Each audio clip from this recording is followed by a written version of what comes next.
Hello, John. Thank you for coming back to the show. Thanks for having me back.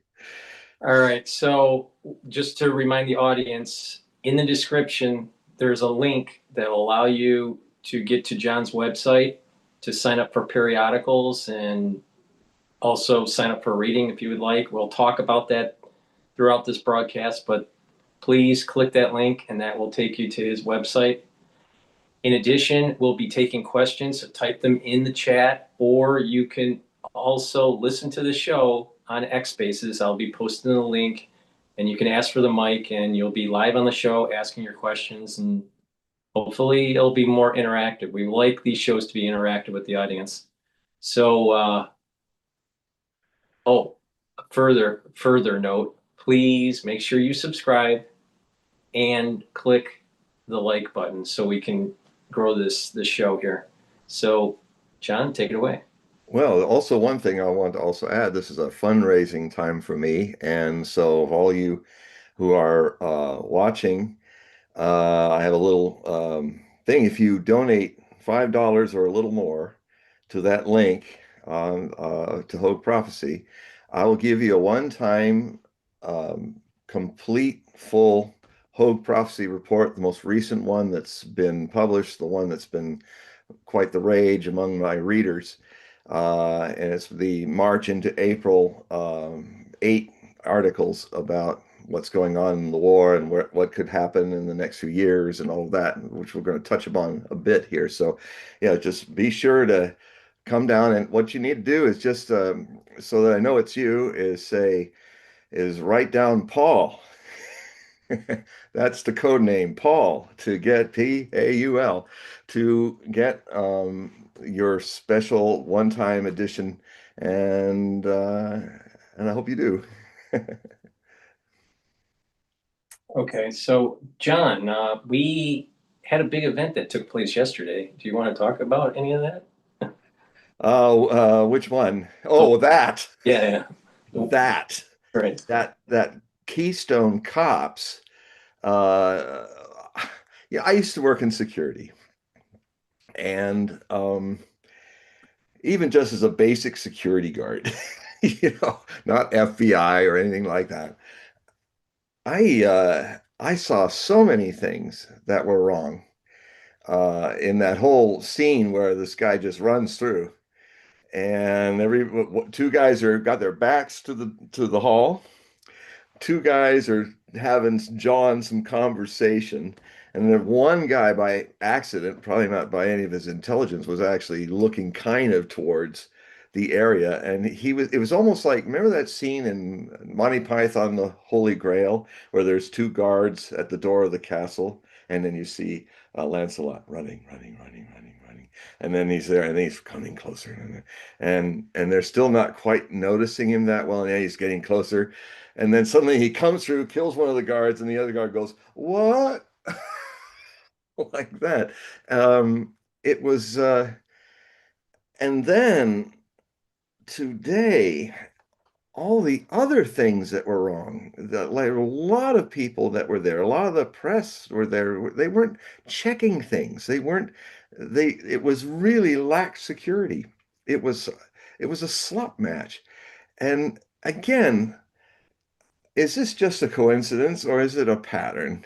I mean, it's Baylor all over again. For any of you wondering what I'm babbling about, what happened if you didn't know is it was the press corps' annual celebration, and this was the first time Trump ever attended it with Melania and the vice president. Now, here's another kind of stupid thing. The whole government, the whole cabinet was in one place. What would have happened if somebody walked in there with a big bomb strapped to them and blown up half the government? I mean, it's usually you don't have the vice president and the president at the same place, as well as the Speaker of the House. That's the rule. If they're the three main people in some events, like for instance the State of the Union speech. Usually, the Speaker of the House stays back, and the President and the Vice President are there just in case some terrible thing happened that wipe out the whole Congress, and the Speaker of House would then become the President. They weren't even, this is another example of how the Trump administration and the Congress at this time don't follow constitutional law. We have a lawless government. They had them all there. And about the only person that seemed to have any attention to what was happening was Melania. She suddenly looked like a hawk. And here's poor Donald. He was just kind of going, hmm, looking over to her. And then when the guards came, he was kind of, and they took him. He wasn't really looked like he was very dull. He fell down and they had to pick him up.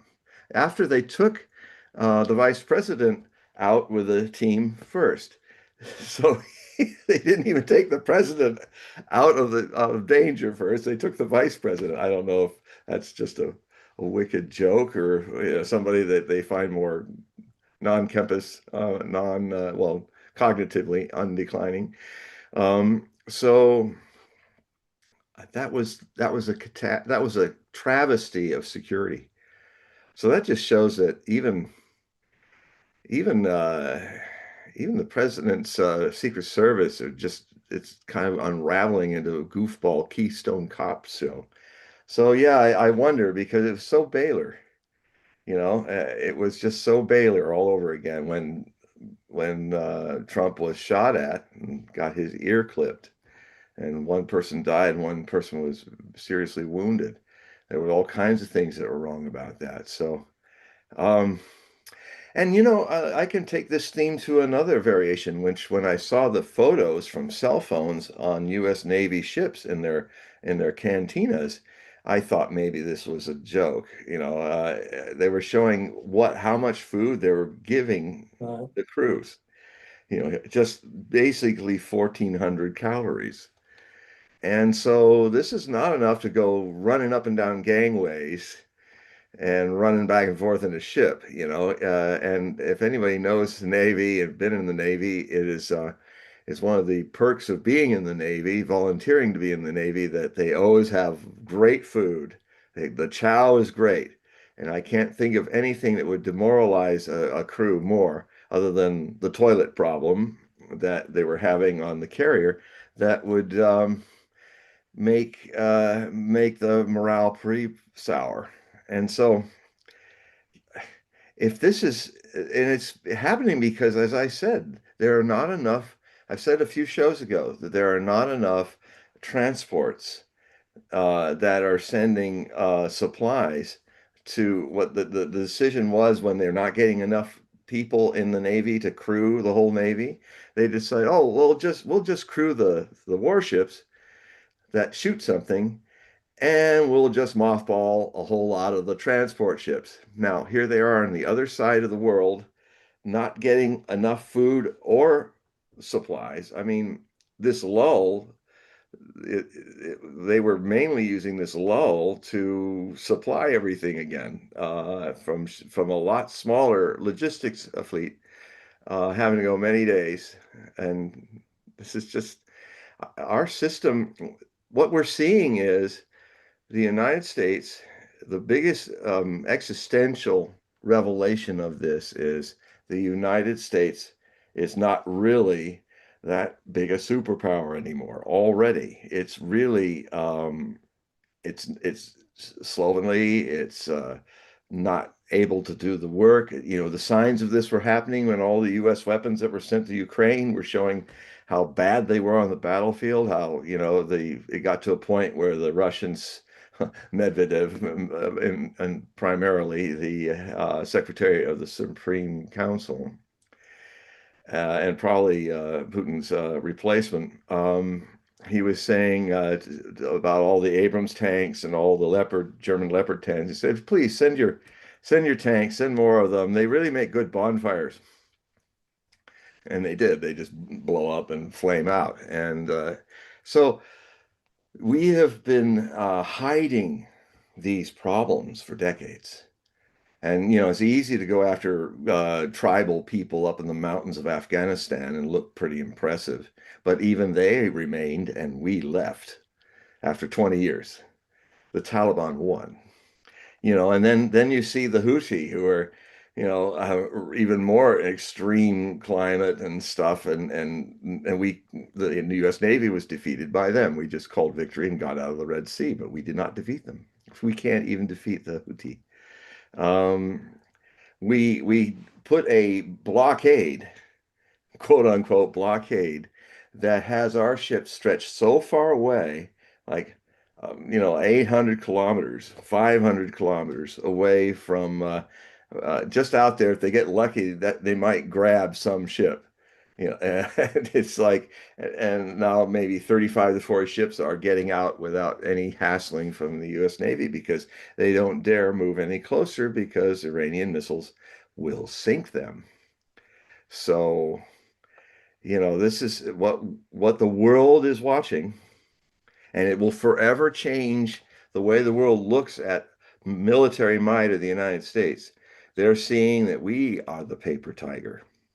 We are the paper tiger now. And so, which, I always look at things alchemically. How's this base metal revelation going to be an improvement for us? Well, it ultimately will be a good thing. It's another sign that, hey, stop playing the super hegemon. You aren't that anymore. Come back home and take care of your people. Stop going and doing all these wars and pretending like you dominate the world. You do not. Now, um, what I have been looking at a lot is this lull going to continue? A lot of my sources think not. Um, Daniel Davis, Colonel McGregor, um, and one I haven't talked a lot about, but he's kind of rare even amongst the alternative media. It's Brian Beletic. He does something that even these accurate people that I study and watch over the decades don't do. Um, it's not a nice task. He actually reads all the think tank essays and reports. He literally is going into the circles of the overlords and reading their plans, which they publish because they think nobody's going to read these. And in these plans are some very interesting theories that Brian was talking to Nima Al-Khorshid, who's an Iranian expatriate who lives in, I think, Sao Paulo, Brazil.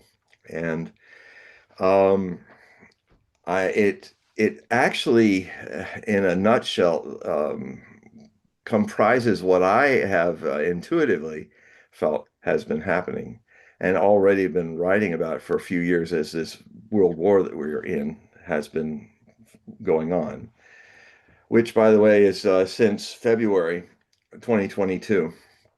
It's people are coming around now to realize that this is a world war.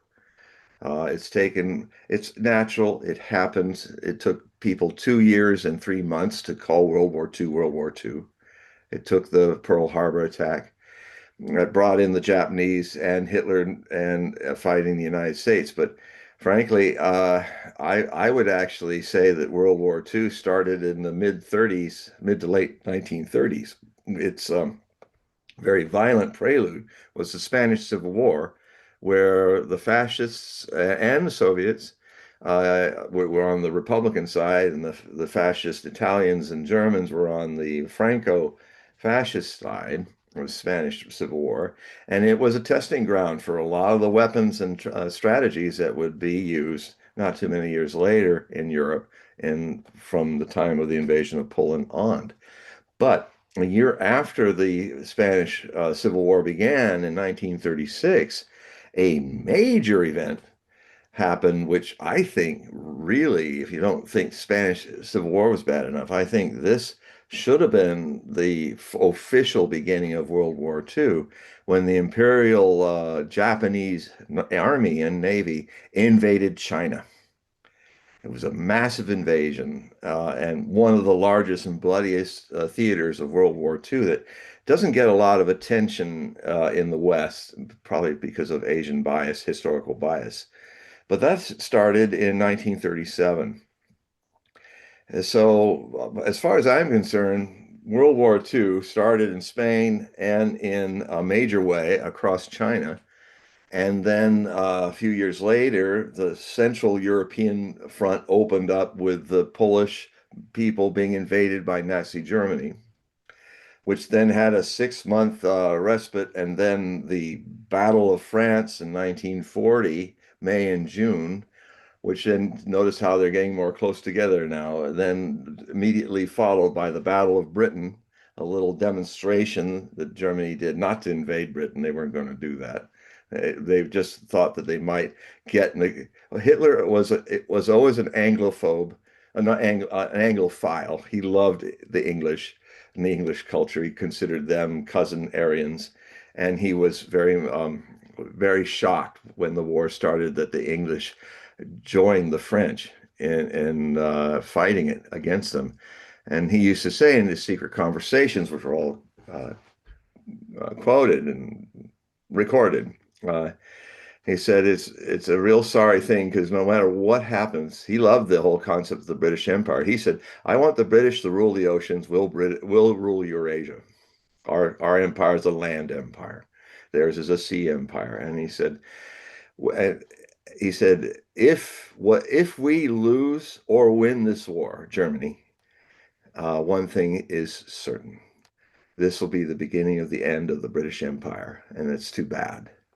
So that was one of his often prescient moments. He was actually more accurate in his prophecies than Edgar Casey, sadly to say, and documented.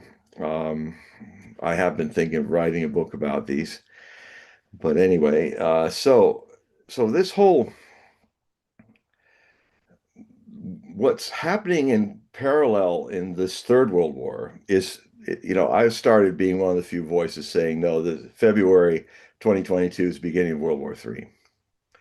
And I kind of felt like what it must have been like to be people seeing Shanghai or the Shanghai attack of the Japanese or the Spanish Civil War, or closer even the invasion of Poland by the Nazi Germany as the beginning of some world war. But now I'm seeing even amongst my sources in the media and the alternative media, they're starting to really start thinking like Brian Berletic was, and others. Daniel Davis also was thinking about this yesterday, this is now a world war for sure, with this attack of the United States against Iran. And in a way, in this world war, it's parallel to Hitler invading the Soviet Union. It's as significant as that.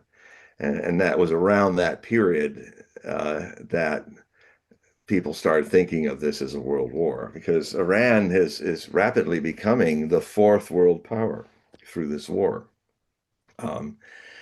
And so I've already been writing about it, but it was great to see that Brian Berletic was putting out a lot more things in my May Hogue Prophecy Report. Latter half of May will have this essay in it. If not, it'll be in my new Substack page when it is up.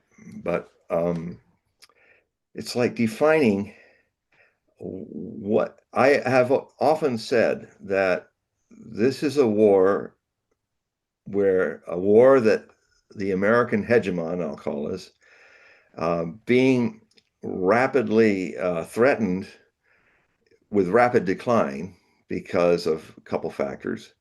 The US dollar is the linchpin of our power, not our guns and weapons, but the linchpin of our ability to deficit spend ourselves into $34 trillion debt with a $1 trillion interest rate every year. Very indicative of what happened to the Spanish Empire in Nostradamus's day.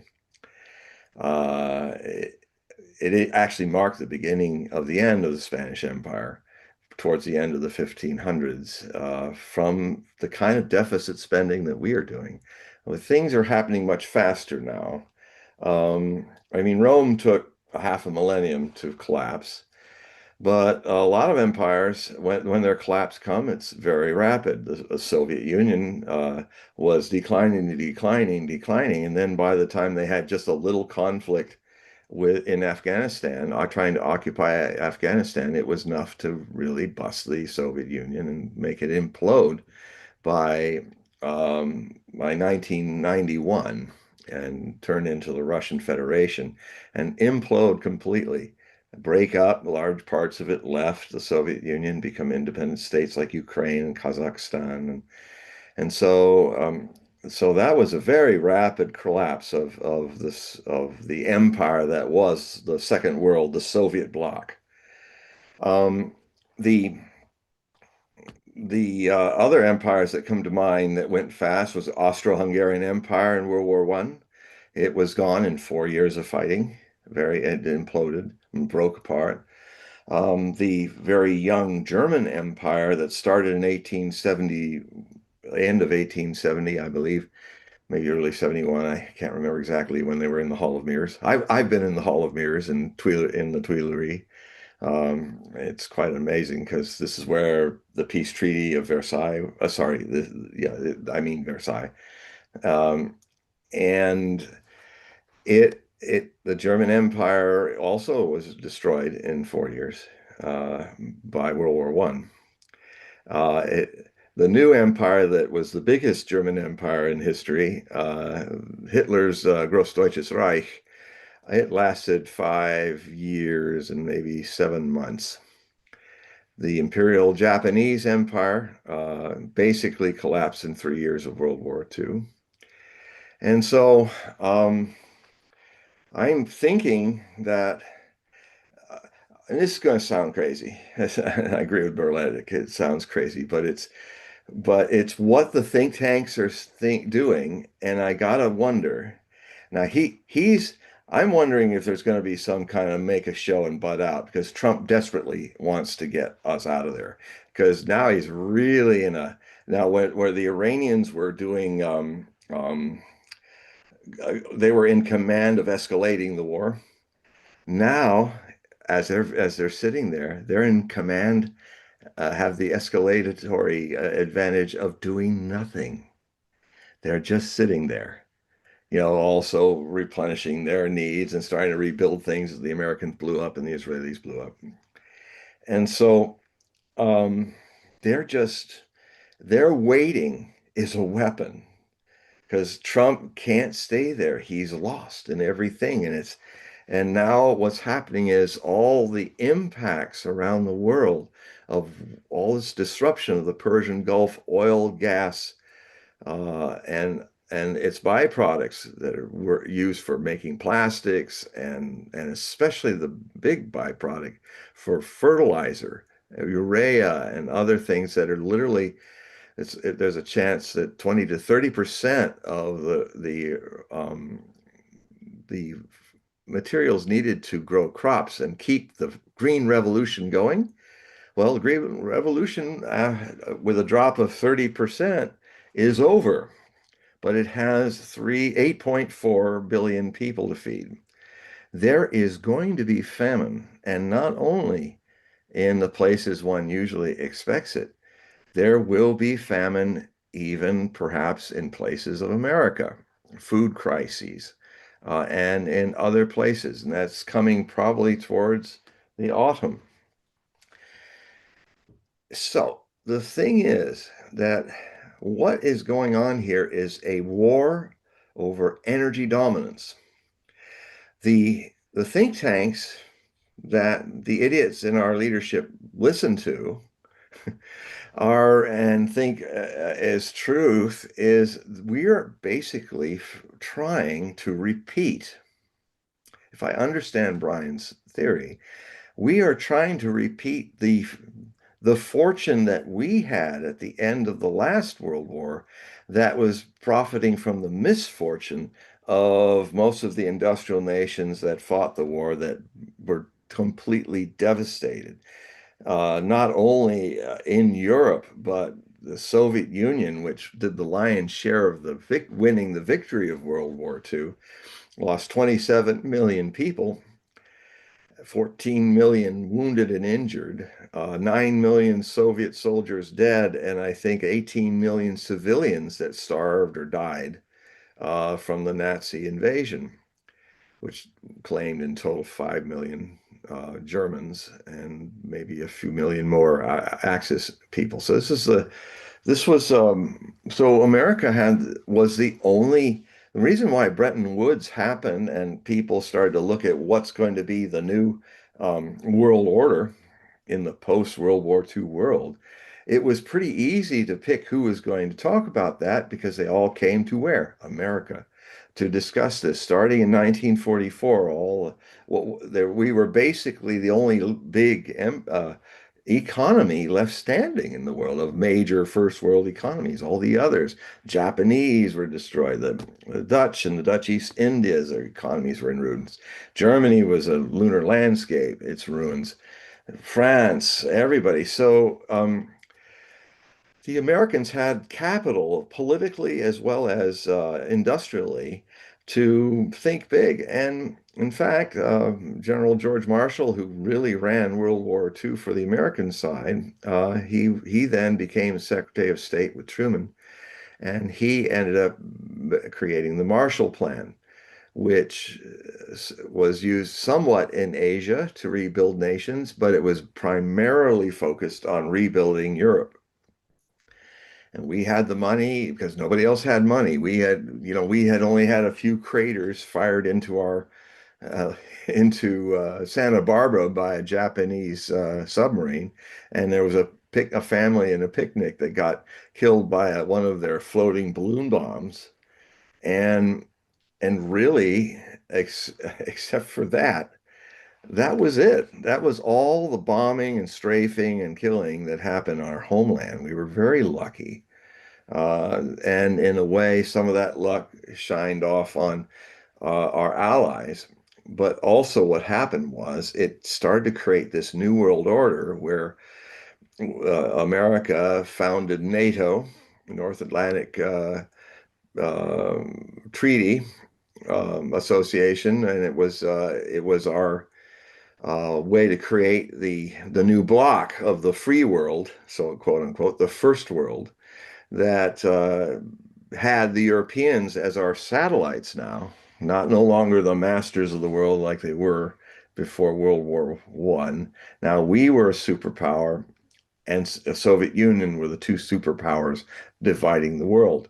The Warsaw Pact was the counterbalance to NATO of conventional forces that would prevent a NATO encroachment on the Soviet Union. Then what then eventually happened so the US dollar then completely eclipsed the pound sterling of England, which had been the reserve currency of the world for a long time in the 19th century into the 20th century. We then replaced it.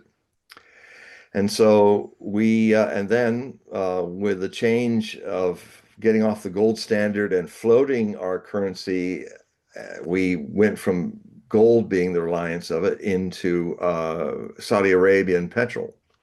And then we started this big mistake where we started to do something that was rare for Americans. We were not people who spent beyond our means. It's very un-American that we ended up being in this totally, deficit spending economy.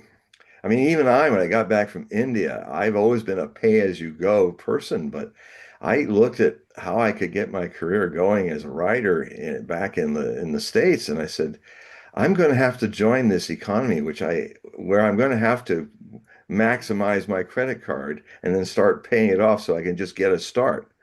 Um, and I was forced to follow this reality because I couldn't do it without doing what everybody else was doing.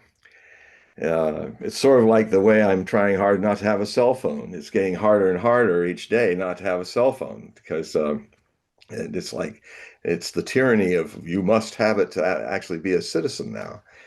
Everything through your cell phone. So anyway, what then happened is we started to do the long-term bonds, and the Saudis would buy them. The Saudis would buy them, and in U.S. dollars, and that gave the U.S. dollar a standard, not on gold anymore, but on Arabian petrol, gas products, natural gas, and all of that. So, um, but then the Cold War ended. The Soviet experiment economically failed. A small little war was enough to end the Soviet Union's military might. It was exposed for being the white elephant and rusting thing that it was. Just like we're being exposed in this karmic echo of our approach to a similar fate that the Soviet Union suffered, it is now our turn as the former superior hegemon of the Cold War to now face the music that we have to make a rapid retreat out of imperium and our bases and all of that. And nothing has more significantly revealed to the world how much our threats are not backed by conventional warfare means.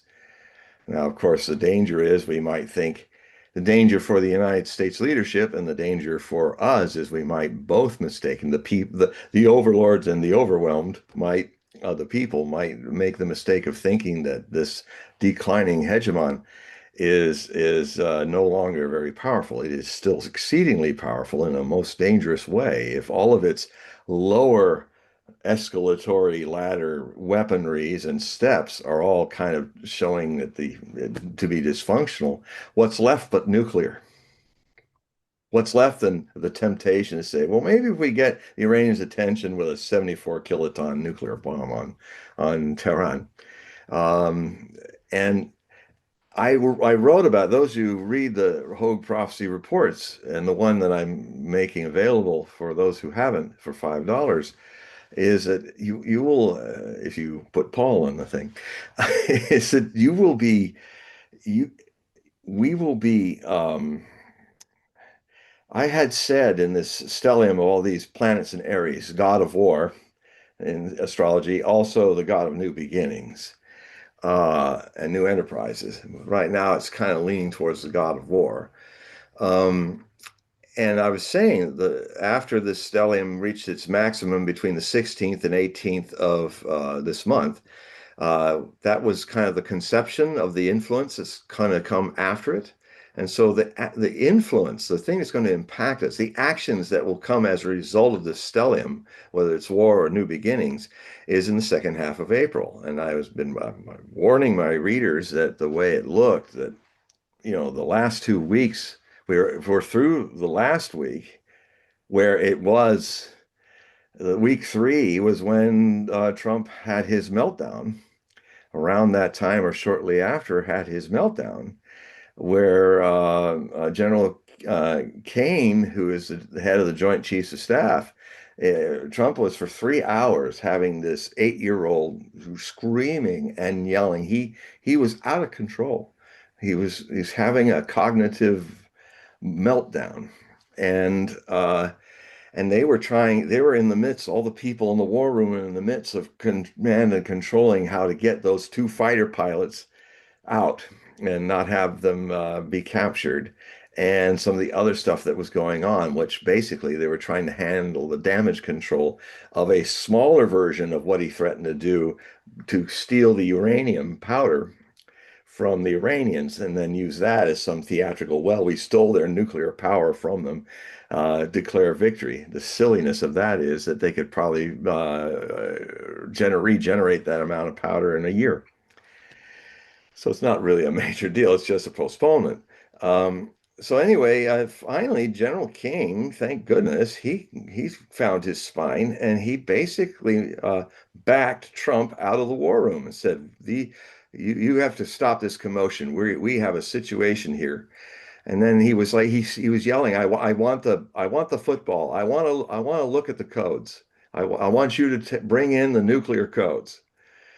And he said, "No, we're not going to do that. We're going to save these people." And according to our Constitution, that is an illegal order, and no serviceman, from private to an admiral or general, need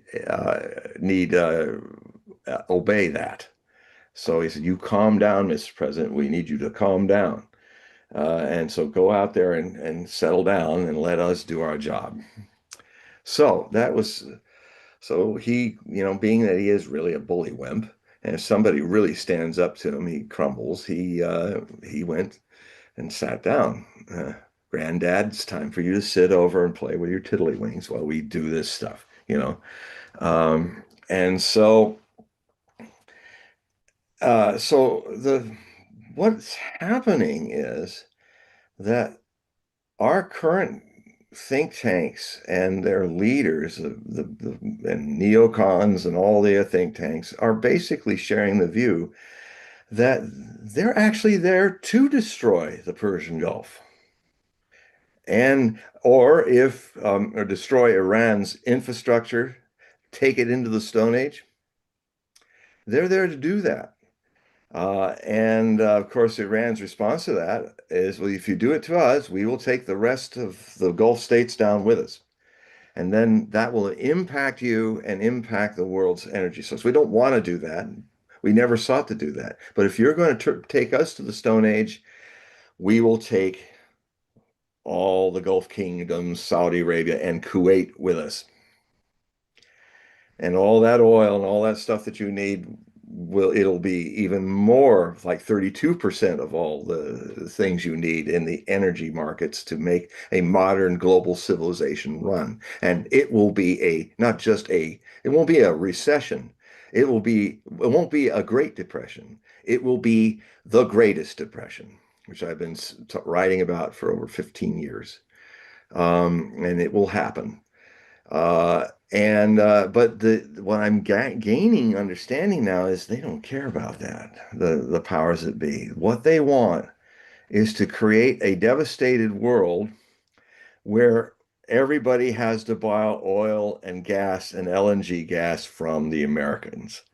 That is this, and what they're also trying to do is, because one big threat to a dying hegemonic global power is the BRICS, that the global majority, 17.5 million people in America's reality. 17, it's like, anyway, the West's population compared to the rest of the world that's unplugging from us is small. It's very small. You have the vast majority of the world that is now going into the New World Order, which is a multipolar, um, um, respect each other's sovereignty community. You can only be in the BRICS if you sign off on not meddling in another country's business. You just do your own business and do with them. And what it's trying to do is to create something we haven't had for a long time, since the United States has gotten addicted to war, and not addicted to victory either. They're addicted to quagmire wars, because if you have victory, you have no more money going into war. It goes to peace. And what the military industrial complex learned at the end of the Cold War, the real shock, because their values and everything went down, because holy crap, peace happened. Peace. No more wars with the Soviet Union. No more indirect conflicts, no more waiting for something to happen, no more Iraqi freedoms, no more Afghanistan's. And what they then started to think about with neoconservative prompting, the neocons were starting to rise in U.S. government, and I've published in my book on the war with Iran, that I wrote in 2007, that I published how a whole new plan. I quoted a lot of Dick Cheney's essays and other essays and how they evolved. The neoconservatives said, we're all bullish for quagmires and just keeping tensions in the world, making a list of enemies that may not even be enemies, and then making a list that we got to take each one of them out, has created a unstable world where lots of millions of people are dying, but man, is it good for business. So this attitude, which is in the United States, is evolving now into a global conflict mindset. What Why is it that Iran's going down in their goals? Why is it that they're okay with the Middle East and all their so-called allies that they didn't protect?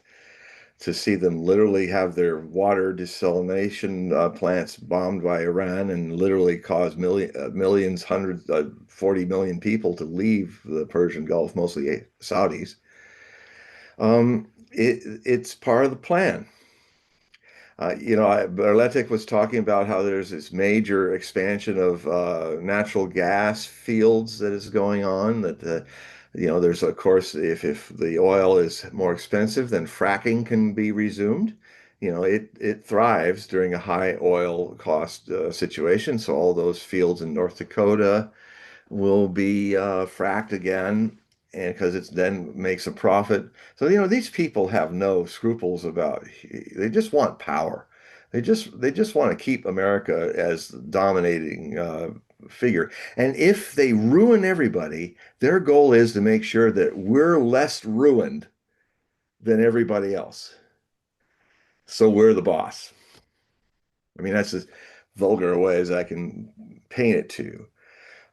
So this war is about causing economic. Look at the places that are already suffering from famine, food shortages, fuel shortages. They're major members of the BRICS, all the Southeast Asians. There's problems in India, which is one of the top three BRICS members, one of the original four founders after South Africa put the S on BRIC. And that means it's Brazil, Russia, uh, India, but now I'm thinking Iran is taking that eye because India's kind of been on the sidelines with the BRICS, not knowing which side to be on. For this is often happening, and also and then there's China as the C, and the S is the S of South in South Africa. And then there's now about 35 members that are in the process of going into the BRICS. And Saudi Arabians were part of that, but now they're also on the fence. But they are these things that are hitting foodstuffs and famine dangers is going to be set. Many of the countries around the world that want to join the BRICS in Africa and Asia. And of course, when people are in famine, those governments will probably be in turmoil. And that is exactly the strategic move that we're seeing here. This attack on Iran is also an attack on the BRICS nations, with the hope that through pain and suffering and running low on energy to just fuel your simple gas to cook your food, which is hitting Vietnam and Southeast Asia and India really hard already, just weeks after this whole thing started. What will it be like in 6 months? It could be, food and the basics of life has always been the trigger for upheavals and revolutions. So the United States leadership is openly trying to wage this war to keep its hegemonic survival by undermining all those nations that wish to actually bring a peaceful, stable world to us. We can't be more the bad guys in history right now than before. We're the new Gross Deutsches America. We're the American Reich. And we're trying to keep our hegemonic power by making the world a worse place to live in, but a world that they can rule anyway. And because, even American satellites, you watch in the next few months, Europe will go into a profound depression. We don't care. We'll just say, shut up and still be our vassals. What can you do? Well, you're going to go to Russia? We're going to destroy them. You're going to go to China? We're going to try to undermine their energy because Russia can't pump all its oil into China. So we're going to try to do this. So, this is an indirect way to undermine China. The direct way is hitting Iran because Iran is the major oil exporter to China. The idea is to have China collapse or go into upheaval, and that would isolate Russia. So this is the most open, broad terms, is the nature of the Third World War that we are in. It is America's Third World War against the world to destroy the BRICS, isolate China from its energy sources. It's a war against energy, because if you don't have the energy, especially if you're a big power, you cannot be a big power. But it won't work. It's a crack brain idea. And what I think will happen is just like 80 million Germans deciding to take on the world in World War II. Oh, 280 million Soviet citizens. We'll just throw 3 million people at them and we'll win. Well, it didn't happen that way. They ended up at the time when the Soviet Union was breaking through into Poland and into Germany. The Soviet standing army was 15 million men. And the German army in 1943, when the Germans could still kind of push their weight around before Kursk, the Battle of Kursk in July 43, they had a total of 9 million men. It's like their largest amount. And three-quarters of them were in the Soviet Union front, the Eastern Front. There were only 1 million Germans fighting in the Western Front. Um, it's demographics, it's numbers, it's mad people are now repeating the karmic echo of Adolf Hitler and the Third Reich. The good guys that used to have the white hats are now out to take the whole world down into more chaos. So that will hurt America, they think, a little bit, but we will be on top and people will have to buy our oil and come back to the US dollar. And that's the name of that tune. We do have a question, John, if you want Okay. to take it. Okay, this is from SSB. What does Uranus in Gemini tell us about what is to come? I've seen that when this comes in the past, conflicts arise. Well, yes, it does, because it's interesting because there's a parallel here to World War II, which is germane to what I've just been saying. World War II, in the prelude to World War II, Uranus was in Cancer in its fall, like it has been for a long time, since it started around with Trump's first term, around that area. And it's in its fall, which means it's in the absolute worst place that Uranus, the ruler of Aquarius, which is a air sign, and also the theme of the next millennial epoch, which is a idea of individual sovereignty for the masses. That means ultimately that countries over the next 150 years, when we get into the Aquarian age, will pretty much disappear. And what will replace them is the sovereign individual. Only the sovereign individual is truly sovereign, with other sovereign individuals can work together in community. So I'm not saying there won't be countries, but the whole political order will have changed. I have a essay in my book of things to come, one of the larger essays and more important ones about, the future of democracy, that I've had outlined for 30 years, and now I'm finally going to publish it. So it's important to know that Hitler taking over Nazi Germany, which was the key point to really eventually get the World War going, Second World War going, happened when Cancer was uh, when Uranus, the ruler of Aquarius, was in Taurus, the last place in the world it wants to be. And what happens when it's in Taurus? When things happen in falls, um, every planet has the potential of being in a fall. Like Venus is in fall, in its fall in Scorpio, and it also exaltations happening, like Pluto being exalted in Leo.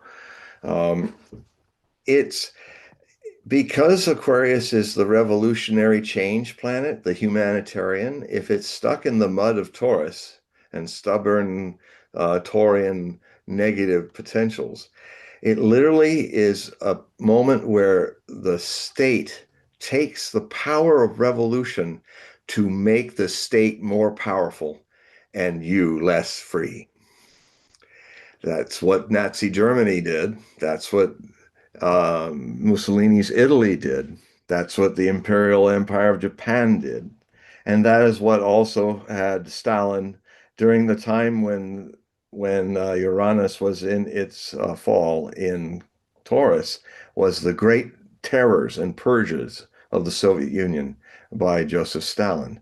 In short, it's a time where something that should make you freer, the theme of Aquarius, when it's in its fall, it makes you less free and more suppressed by totalitarianism. And so there was a lot of that brewing. This is where all this preliminary darkness started to descend on the world, especially the so-called free world in Europe and here. The COVID shutdown was definitely an experiment in what the overwhelmed masses would do if their overlords ordered them to sit still and do nothing. It may come back again with what's coming with this crisis of energy.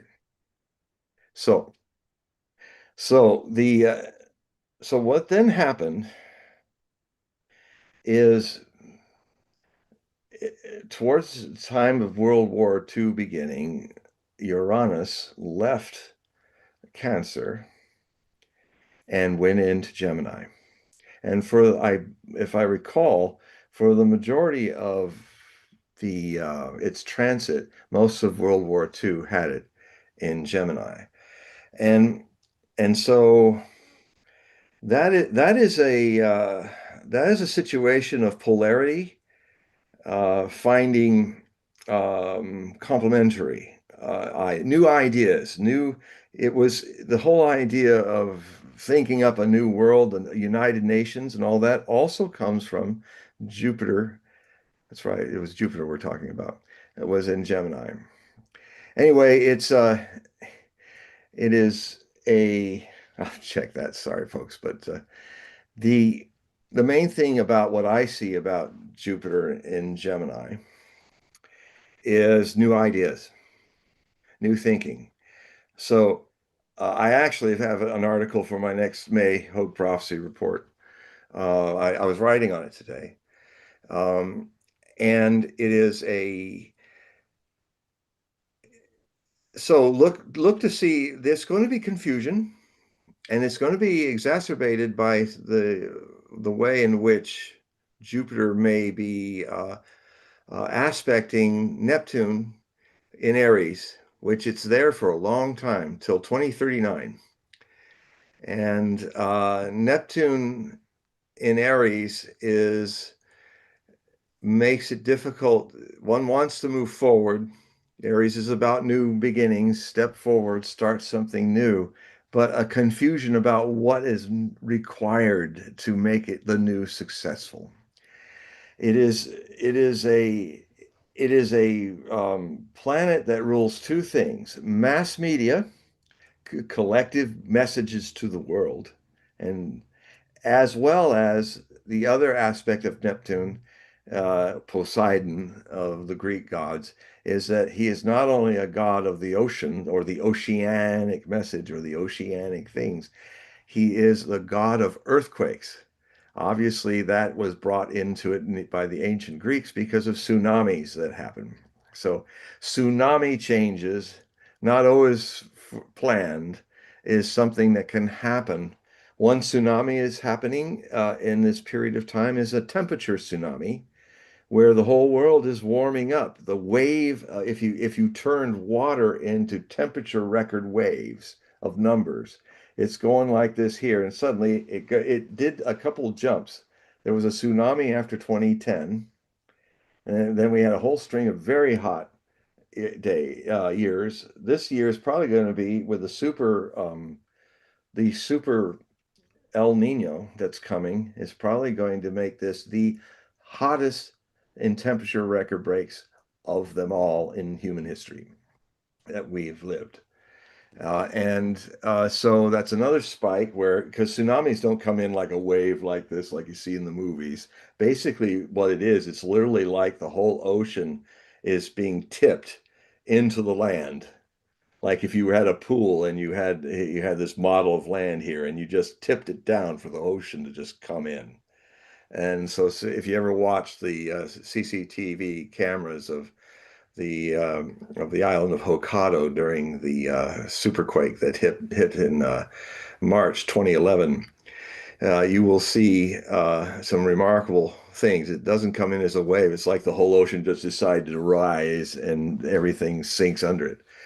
So think of those metaphors. Things that we called stability will be sunk under by something new that's massive and across the world. Um, the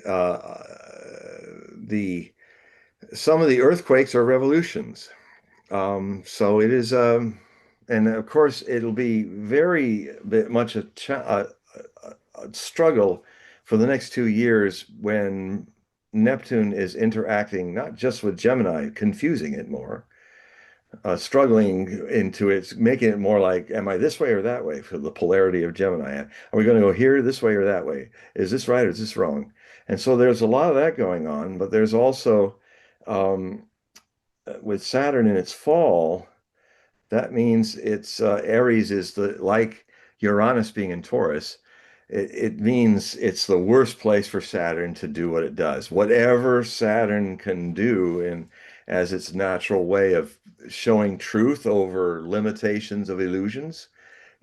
People call Saturn the limiter, but Saturn only limits stupid ideas, illusory dreams that cannot come real. And if you pursue them, you head to disaster, and then you curse Saturn for it. But Saturn's trying to say, "Hey, I'm the truth teller, man, and you love to lie. So your downfall comes from the fact that you unconsciously have followed your limits and your lies to yourself, your illusions.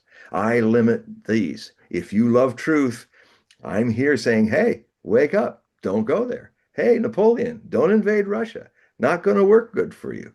Um, so there's that stuff going on in the leadership and the lead that's also involved in this period, especially in these next 2 years up to April of 2028, when Saturn moves out of its fall in Aries. But I can imagine with what'll happen is Saturn will this to be impetuous, Saturn to be impetuous is really against the grain of Saturn. Just like Uranus being inverted, its revolutionary new ideas is actually that energy is turned into no, we're going to make a totalitarian revolution and push people down, like Nazi Germany. Well, in the case of truth, in Saturn and Aries trying to start a new beginning is going to have a great difficulty because it's going to be fed with impetuosity and the impatience, rashness, the negatives, the illusions of the Aries world. And so, but one thing to remember is that many people who have Saturn in Aries are some of our greatest scientists. Einstein had it. Many people, and when I've been reading people in my readings, and I see they have, I tell you, since 2018, when I returned to private readings, when I come across many people with Saturn in Aries, I said, are you involved in scientific investigation or this and that? And I have not had a person say no. They kind of look surprised. They said, well, yes, I am. I am involved in scientific investigation as well. You've got this Saturn and Aries. So a good possibility that will come out from how other planets aspect this down the next 2 years. And I will be writing about this and clock some of the windows of things, is there will be positive influences that will, I think, because science thrives on challenge of resistance. It's like what greater example of that is Edison trying to make a light bulb.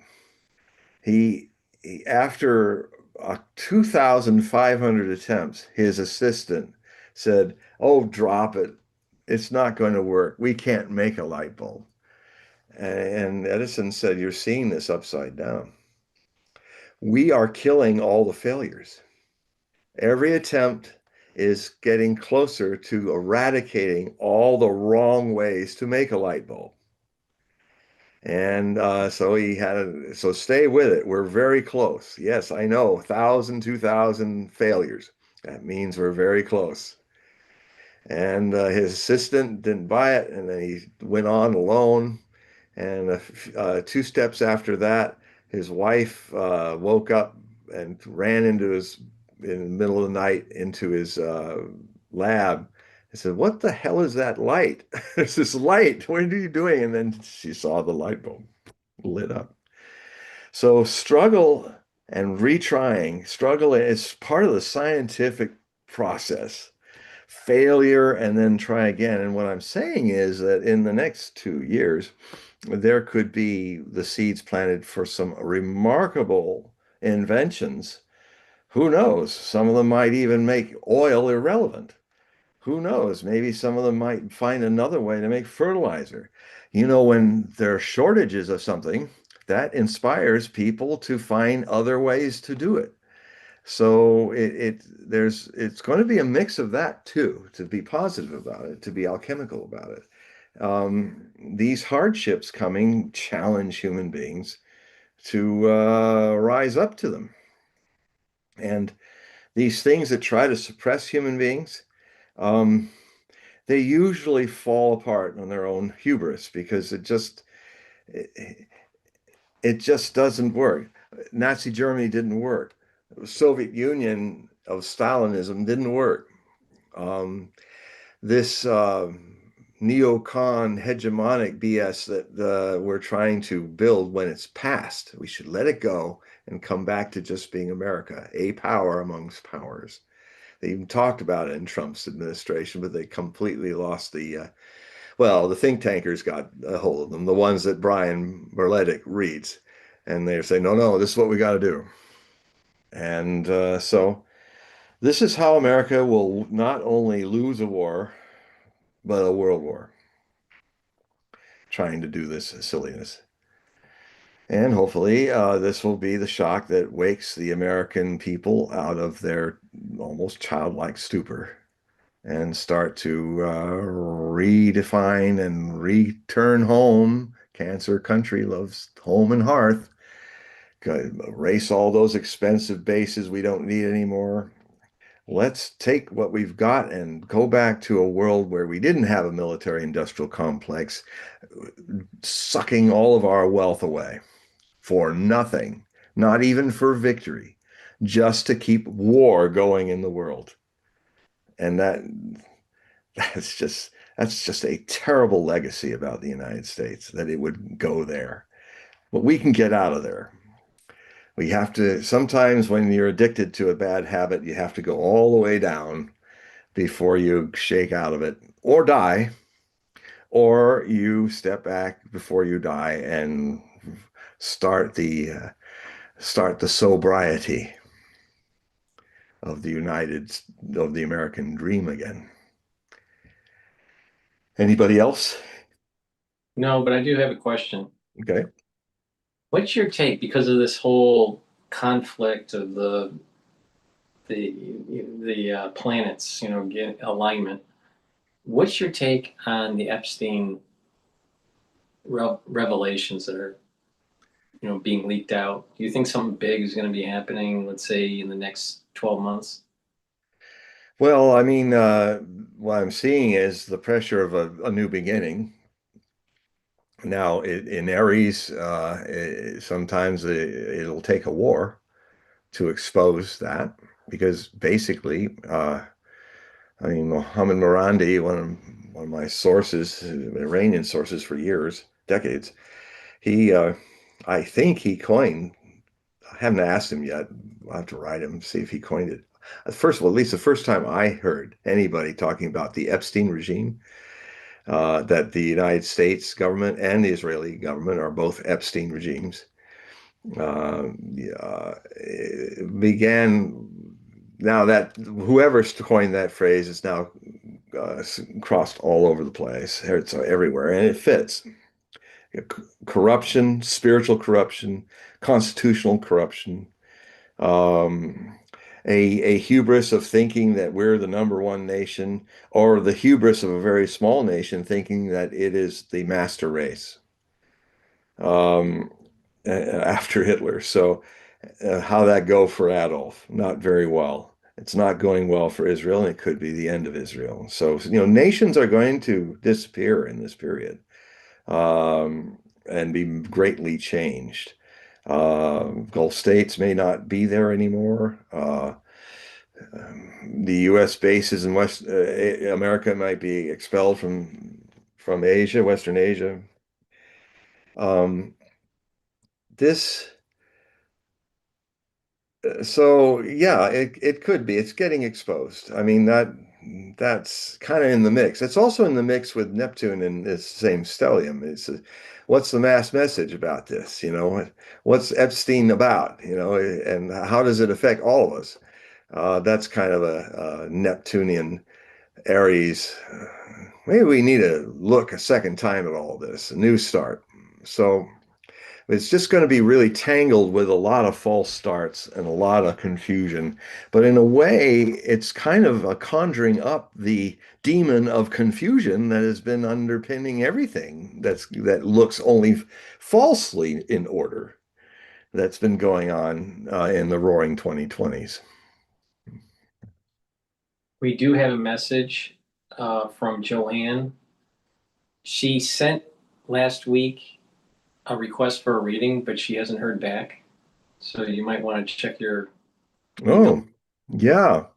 Uh, yeah, Joanne, send me an email. You can send me an email now and I can talk to you about it. I'll look in my emails segment and see. I do remember you sending, but I think I've been waiting for your response. So, yeah, Joanne, just we'll do that reading. Okay. And yeah, give me an email. I'll look out for your email at the end of the show. Okay. So hopefully, Joanne, you can resend and everything will be okay for you. Yeah, I And mean, sometimes emails they just sometimes they don't go through or something. It's rare, but it happens. I want to dive a little bit into the whole Epstein thing. The reason why I am is because I saw a 4-hour podcast. Wow. Julian Dorsey. All right, this is the first time I've seen his work, and he was interviewing a guy named, I think, Henry Abbott. I think it's his name, and he went into something that I have never heard about before. Because at the surface level, a lot of people are like focused on the pedophilia and the girls for the rich and the powerful to compromise them. Maybe it's tied into some sort of intelligence operation by the Israelis or the United States. Most likely it is, but it goes like even deeper. And I want to get your take on this. Okay. So the theory here, all right, and they had 4 hours of Wow. the details about this, but this is really just the opening of the door of something deeper. It's not about the pedophilia, even though everyone's focused on that. They want you to be focused on That's that. actually the minor part. Yeah, that's a distraction. Right. Well, they call it, that's the opening of the gate. Okay. Yeah. So let me try to describe Okay. really quickly and then get your take on it. Okay. So the opening of the gate is that you have Epstein, who is trying to compromise individuals based on their sexual deviance. Yeah. All right. And once they're compromised, there's a group of people that need these individuals compromised to be able to get them to do certain things, either because they're in tech or they're in banking, and it's tied into money laundering and moving money from different countries and working with the mob and the black market and creating these shell companies that's moving money around that leads to arms sales. So this is really, so what's happening here is that there is almost like a pyramid of power. At the very top are people that benefit by moving big chess pieces in the world, especially with war. Yeah. All right. And it's not just individuals in our time, it's individuals in a generational time. It's not just like, oh, next week or 10 years from now. They're thinking in 25, 50, 100-year increments. All right. Now, from there, they have the next level that are told what to do. Epstein is at that second level. Yeah. And people like Epstein. He's an enabler. And what happens is the next level are compromised individuals that can actually do the work. Yeah. All right. We call them the rich and famous, yeah. but really they are the workers, yeah. the worker bees for the echelon. Yeah. And we are below that. So, and we're all focused on the whole pedophilia, you know, which famous person was compromised, but that's like, that means really nothing. It's the bigger, and the reason why I'm bringing it up is because you were talking about earlier about conflict and war and instability and this movement of the astrology where we're getting into a dangerous situation, which aligns with this. I know people are going to think I'm crazy when I say this, but Epstein and everything that was going on with it seems like it has a lot to do with weapons and war and mob and money laundering and shell companies moving money around. So I mean, you can take it anywhere you want to go, but it was because I don't really follow the whole Epstein thing. You know, I'm so focused on other stuff, but I was floored when I heard it because I haven't heard anybody else really talk about it in that kind of detail, where the pedophilia thing is really the minor part. It's almost like there's an occult. Yeah, I was about to say. This upper level, the echelon, I'll call them the echelons. The echelons and this second level, the Epsteins, this is an occult kind of thing that's going on. Yeah, it's very satanic. It's kind of the inversion of the sacred. It is been greatly aided by the technologies that have also helped us interact with everybody else in the world. It has not had this level of interconnection. It's more of the West. It's actually divided. There's not a lot of those. You will not find a lot of that in Russia and in China. It is more Western oriented. It's mostly focused around there. Yes, some of the more westernized countries like Japan may be also involved in it. But, you know, they look at the BRICS and the new Russia rising, the Russia that Edgar Casey foresaw would be the hope of the world. It's possibly going to be a big impediment to that. I can see where um, the doorway into corrupting Russia would be all the Russians that are a little more liberal than most Russians who still want to embrace European culture. But that is bait. And if they succeed after Putin to being more Western oriented again, then these people will take over Russia. But that the bait will be the honeypot will be, oh, and it's something that Putin struggles with because he really likes Europe. It's really against his way to have to block Europe out, but he is a patriot first. It was not easy. And he kind of went too long trying to make peace with the Europeans.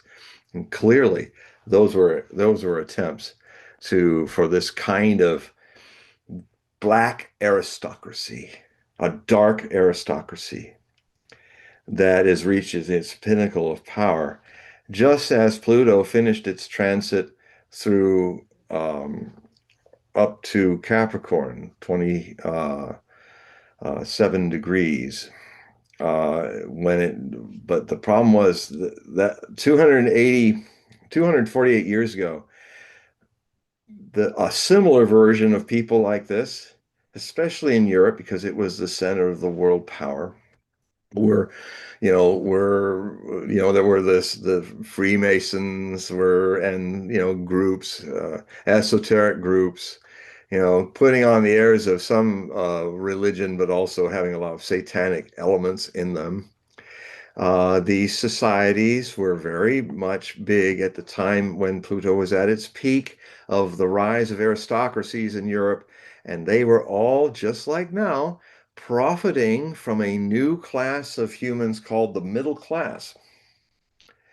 And it was this nice little balancing act where the middle class was generating more capital rather than aristocrats just spending it. And so they said, well, let's let these people have a little free reign here. And they were mainly burgeoning in France and Britain at the time of the American Revolution and the 13 British colonies in America. And then this whole issue of taxation problems came up in America, and America did something that none of the founding fathers wanted to do, but it was the only recourse left because there was nobody on the other side that was listening to them. Because I would say there would be some influence from those secret societies of that day, the black side of aristocratic life that wanted to have America sat on because they saw the danger that this was the first attempt of the middle class to say, we're tired of you sucking on our tits. We're a cow that is actually a bull. So stop doing that, and just starting to say we're kind of against this. And so it was an economic issue that led to the 13 colonies breaking away from Britain, fighting the American Revolutionary War, and as to be free of that. Um, so the the apotheosis cycle is every 248 years where aristocrats, the 1% running, having all the wealth and everybody else not, reaches its peak. And so by the American Revolution, that was the peak of aristocratic control in Europe, and then it soon rapidly declined into when Pluto started to transit through Aquarius, revolution. It started to transit into the French Revolution. The French Revolution, the American Revolution was the dream, the model. It was the French Revolution that started a century of revolutions. And the Pluto return is coming in 2034 through 2036. The same return of the America that will bring the same kind of energies that started the French Revolution, which basically started slowly changing the world. And the difference now is that now middle classes, there were just middle classes in a few places back then in the 1770s. Now almost every country on the planet has a growing middle class. In fact, China very soon has a middle class of 800 million people. Um, so that will give it tremendous power of wealth, and this is what's frightening the United States. I mean, China has been, if you gauge economy by a reality rather than the stupid GDP stuff, real economy is people buying and selling, is the passage of goods to customers and to, if you look at all of that and what's manufactured, China has been the number one super economic power since 2016, just as Mao predicted in 1951 it would be. I don't know how he did that, but it is. And so we're now in a full 248 cycle of years have passed. We are now approaching the new reboot of America's model or its destruction. And also the passing of the torch of that rebuild to a renewal of the global doorway, where this time all the middle classes will be involved in some degree of revolution against these secret societies of our times that have much more reach because of the global interconnectivity of the world. Right. So let me just do a follow-up there. So do you still think that we have a version of the Hellfire Club? I don't know who they are. Is it 18th, Explain. it was the 18th century kind of. Pick your name of, Freemasons, Hellfire, all the secret societies were the previous attempt of doing what these societies are doing now, but these are much darker Mhm. and much more depraved. So what was interesting, and I didn't see the movie, the whole Eyes Wide Shut movie. I I didn't know. did. I didn't see it. So, but what I did see a documentary about, the crazy stuff that was going on, Yeah, the filming of it. And yeah, then Kubrick I've seen that. shortly died before it was released, but there was a director's cut, supposedly.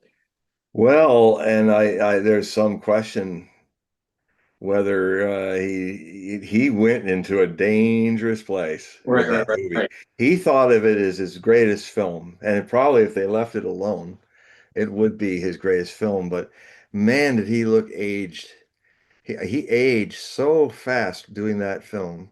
He was 70 looking like 80 or 90. His beard went white like mine, but he looked burned out. And I sometimes wonder if they just he was always the way his directing style. I just watched this morning how they made Doctor Strangelove, and one of his it's not very nice, but it works. He liked to do all those thousands of takes so that he could kind of wipe away the ego, the fake actor, the technique, and really keep people kind of nervous and offset to do this and have no pretense of actors acting. Mhm.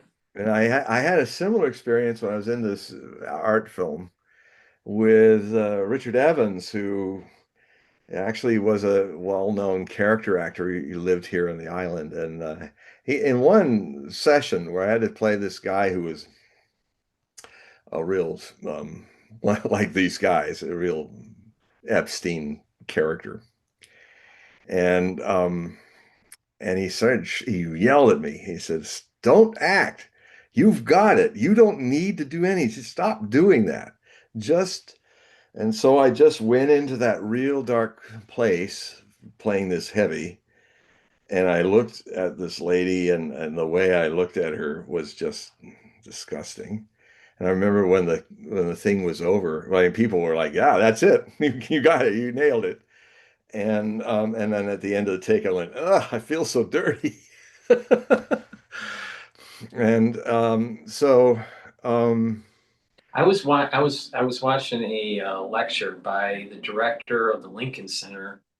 It's a theatrical um, company in New York, and she Mhm. was talking about Ragtime, the Mm. play, the musical. So Saw the movie. and so she was talking about how they were doing the auditions and how they were like looking for what she called truth. Mm.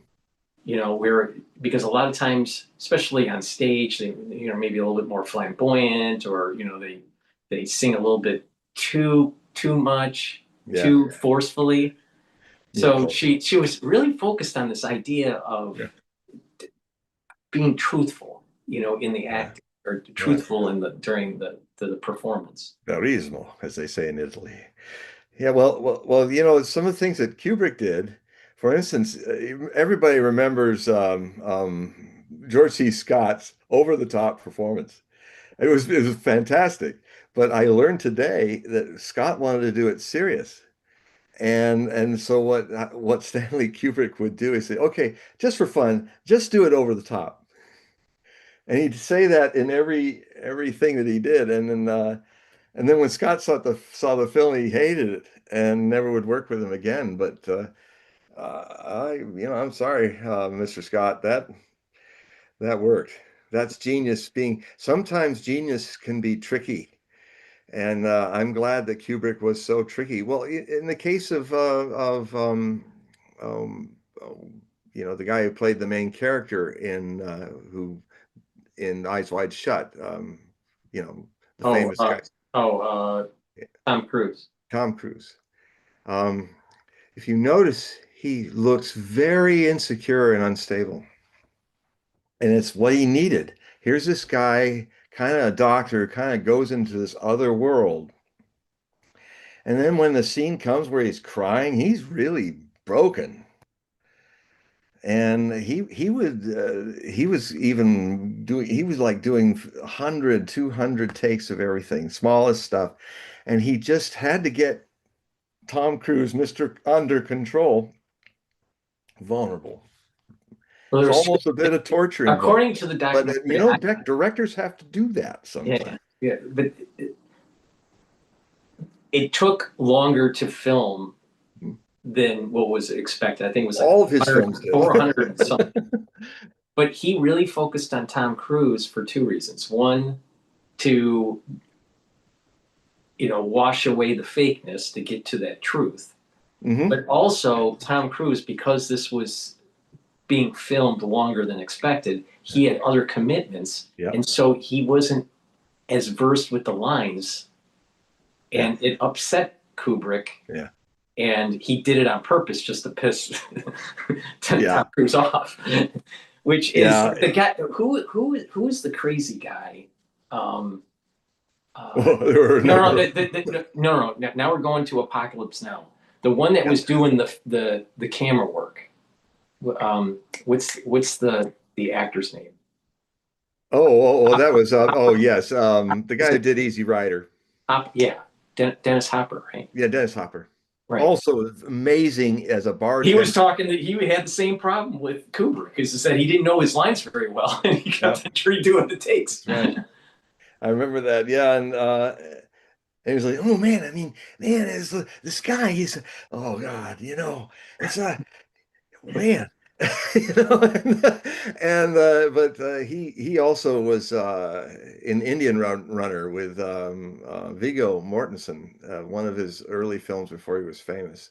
I became a big fan of him before he was ever Aragorn. So same with Ian McKellen, because I saw him in Priest of Love back in '79, his first American film, and he was just remarkable as D.H. Lawrence, um, in exile from England because of his Lady Chatterley lover and all that. And they filmed it all in the places where Lawrence lived and died, in Mexico and also in Tuscany. I think that's where he died. Mhm.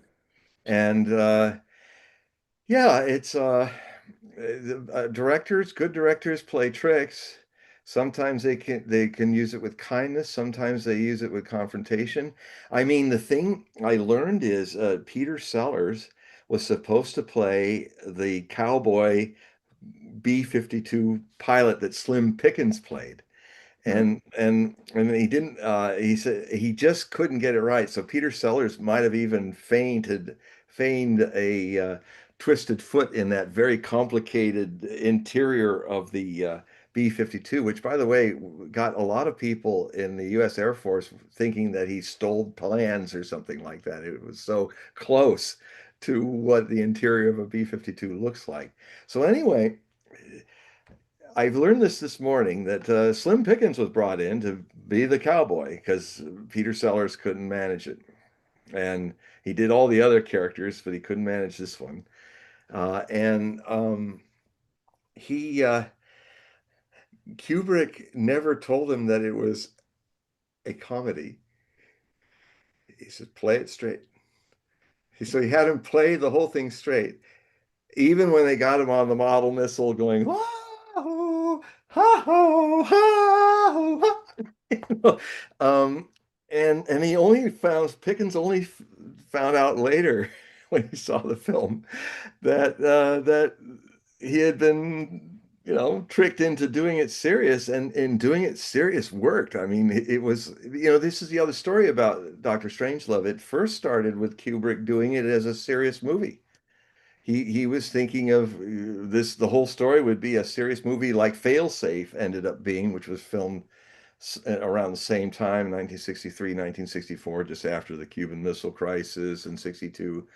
And and he there was one point where Kubrick was looking at what he was setting up and he was saying, and he just cracked up laughing and said, I got to make this a comedy because these these nut jobs and their plans is it's so dark, it's humorous, it's so like crazy, it's funny. So he laughed, so he turned the movie into a comedy, Mhm. dark comedy.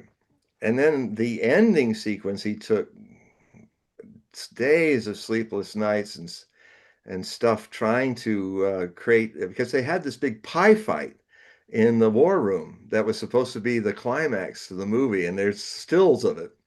He made sure that the footage was destroyed. He didn't want it out there, but there's stills from, and all the people are literally covered in cake. You can hardly recognize who's throwing what at whom. And but he said, "Well, that I don't have an ending now. What am I going to do?" So he ended up doing this incredible thing, which was based on something Peter Sellers did as Dr. Vermerkte Liebe. That was his German name, turned into Strangelove. One guy says, "Oh, why is Dr. Strangelove? I don't understand that name." Oh, well, it used to be Vermerkte Liebe. And so the famous scene where he just gets up out of the chair, and he's suddenly not paralyzed anymore. He says, "Well, mein Führer, this is my idea. Mein Führer, I can walk."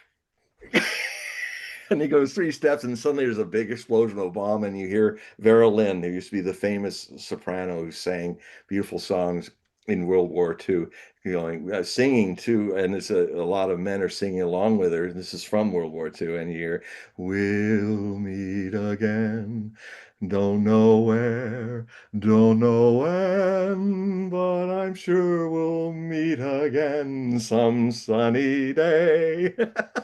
With all these nuclear tests going off, which he filmed in slow motion, I think quarter percent slow motion, so that they would do these weird things, and Mhm. it worked. I mean, you're not expecting it. Here's this crazy Peter Sellers doing the ultimate weird thing. My fear, I have an idea. And then if you look at the movie, when he's having the fight with his arm, and Kubrick said, "Yeah, put this on," because Kubrick studied a lot of, and so did Peter Sellers, studied a lot of German scientists. He got a lot of the ideas from German scientists that he knew.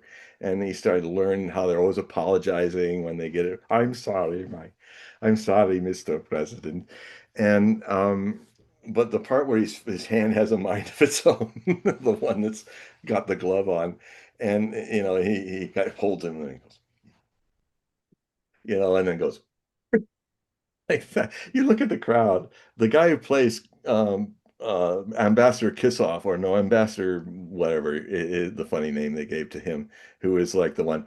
Yes, we were too busy with the war race and the peace race. You know? The one that's taking camera shots at the end at the war room. Anyway, you watch him. He's a great English actor. He's having a hell of a time not cracking up. He's going like, and they left it in because it's so funny. He was literally, his face was turning into a wrinkle, trying not to laugh. It's interesting, like, even with Lucas with Star Wars, Mm. originally he was trying to make it a comedy that Mhm. ended up being just a kind of just a sci-fi Oh, space mythical. opera, classic Yeah, space opera yeah. with But comedic the notes. original intent was, Mm. Chewbacca was the space dog. Yeah, It was which built to happened be. with Bartholomew in Spaceballs. Yeah, yeah. No, but John Candy.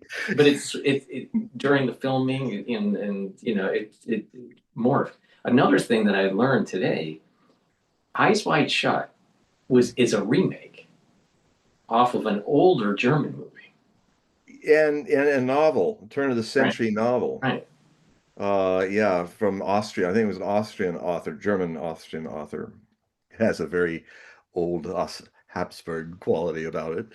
And yeah, I mean it's and then there's the scene that they cut out, which I saw where, they're talking in the toy store shop, and I think what made it also quite intense was that Cruise and his wife then was the famous Australian actress. And and actually, I think it broke up their marriage, the things they went through. I always wondered why they were so terrified, and when he died suddenly, I didn't know until later and put two and two together. It also in the end, his sudden death was, she was not just devastated, but she was also afraid. I feel so afraid, she was saying.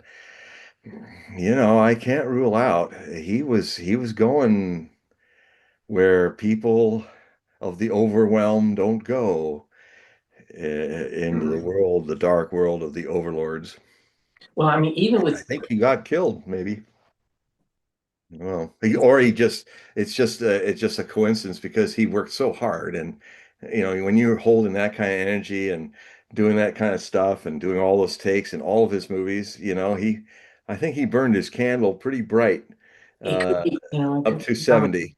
It could be a combination of both. But the thing is that there were a lot of symbolism in his movies, going even with Clockwork Orange. Yeah. Because some people would say that that's really hinting of MK Ultra. And then there's these points even in Eyes Wide Shut where it's hinting about some details about the occult. Yeah. With some of Oh, the yeah. scenery, and even the main castle that they had the ritual in. And there was a lot That of that used to orgies. be a Rothschild Yep. chateau. It's And then you have the Bilderberg red time. guy in the chair, Yeah. like the It's red all taken. shield, Yeah. meaning the Rothschilds. Hmm. So there's a lot of Rothschilds. a lot of symbolism if you know what you're looking for. It's And that interesting. The Rothschilds are one of the few bridges to the previous Pluto cycle. They were around doing financing in Europe during the 1770s, Mhm. and their descendants. Um, This is the reason why I bring up the Hellfire, because that was yeah. 18th century. Hmm. So there are these old families, and some of that of the Bittelbergs and all that yeah, it's definitely the dark side of the aristocracy, whether it's the 1700s or today. And yeah, it's a very interesting. Well, we'll see what happens. Yeah, we'll see what happens. Yeah, but I just found that you just because I did watch Clockwork Orange, Hmm. um, Doctor Strangelove. I mean, these were a long time ago, and it seemed like Yeah, I think obviously Paths of Glory was one of my favorites of his film. Paths of I did Glory is too. a must see. That's about World War I, and a corruption trial with the corruption of French officers. And Kirk Douglas plays the captain, who was also a lawyer, but he was also the commander of a regiment that got butchered in the trenches. And I haven't seen a World War I film better than that, except All Quiet on the Western Front, which is 1930. That's a must see too. But that scene when at the end when he's kind of sitting outside of the bar and he's about to be called up, he said, let him listen to the lady sing a little longer before they go back in the trenches. And they had all these French soldiers in there, real tough guys, and they had a lot of portraits. And then the German woman who was captured on a ship that got into their territory, their water territory. So she's like a German, this beautiful German virginal lady, and she ends up singing this wa da da dee da da da dee la da da dee da da da dee da da dee la da da dee.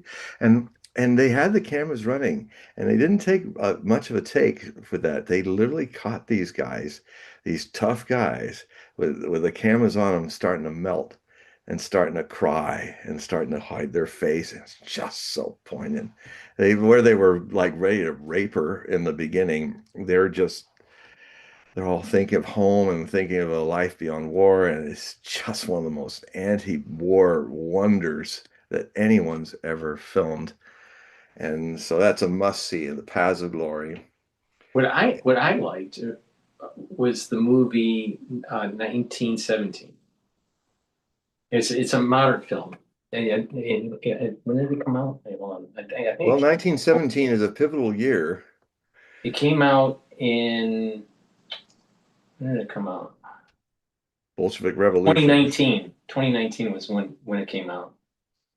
And what's interesting about that film is from the moment that the film starts to it ends, it's as if the camera is in front of the scenes and it's moving backward. And so you're feeling that the whole thing is Is coming at venturing out you. of the It's coming reality. at you. It's like a movie that it feels that the action is coming towards you. Yeah. And it's just fascinating how they did that. Who was the director? Uh, um, who's the Sounds director? like something Sergio Leone would do. He did Once Upon a Time in America, was something like that. Of course, Once Upon a Time in the West is a masterpiece. One of the most beautiful melodramas. Sam Mendes. Oh yeah, Sam Mendes. Well, he's a well-known director. Yeah, good one. Um, No, it's just fascinating how they did the cinematography.